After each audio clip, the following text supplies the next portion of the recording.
વડોદરા આજવા રોડના રસ્તા કામમાં ભ્રષ્ટાચારના આક્ષેપ, પ્રજાના ટેક્સના રૂપિયાના વેડફાટની ચર્ચા. વડોદરામાં મહાનગર સેવા સદન સામે ફરી એકવાર પ્રશ્નો ઊભા થયા છે. આજવા રોડ પર કમલમ નગરથી દર્શનમ હાઈવે સુધીના રસ્તા નિર્માણના કામમાં ભ્રષ્ટાચારના આક્ષેપો સામે આવ્યા છે.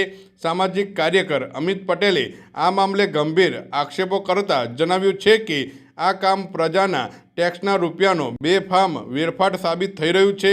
અમિત પટેલના જણાવ્યા મુજબ રસ્તા બનાવવાના કામમાં ગુણવત્તાનો અભાવ જોવા મળી રહ્યો છે, જેના કારણે થોડા જ સમયમાં રસ્તાની હાલત ખરાબ થઈ રહી છે. તેઓએ સવાલ ઉઠાવ્યો કે આ કામમાં કોન્ટ્રાક્ટર અને અધિકારીઓની મિલીભગત છે કે કેમ તેની નિષ્પક્ષ તપાસ થવી જોઈએ. તેમણે વધુમાં આક્ષેપો કર્યા કે મહાનગર સેવા સદન કેટલાક કોન્ટ્રાક્ટરો માટે નોટો છાપવાનું મશીન બની ગયું હોય તેવી સ્થિતિ ઊભી થઈ રહી છે. જો આ મામલે સમયસર કડક પગલાં નહીં લેવામાં આવે તો પ્રજાના પૈસાનો વેડફાટ ચાલુ જ રહેશે. સ્થાનિકોમાં પણ આ મુદ્દે અસંતોષ જોવા મળી રહ્યો છે અને તંત્ર દ્વારા પારદર્શક તપાસ તથા જવાબદારી નક્કી કરવાની માંગ ઉઠી રહી છે.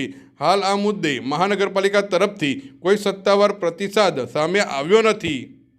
હું સામાજિક કાર્યકર અમિત પટેલ.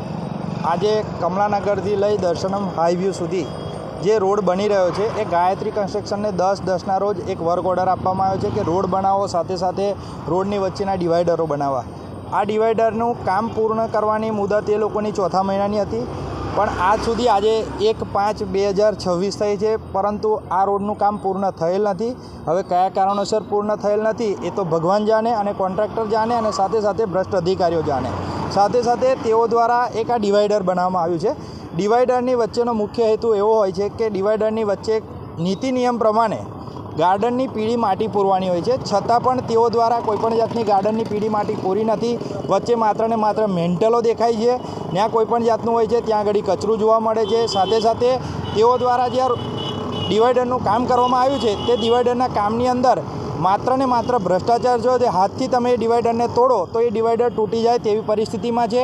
જે બાબતને લઈ આગામી સમયમાં કોર્પોરેશનમાં વિજિલન્સ તપાસની માગણી, સાથે સાથે જે તે કોન્ટ્રાક્ટરે કરેલા કામો ને તેના બિલનું ચૂકવણું અટકે અને તે બાબતે યોગ્ય પગલાં ભરવામાં આવે તેવી મારી માગણી છે.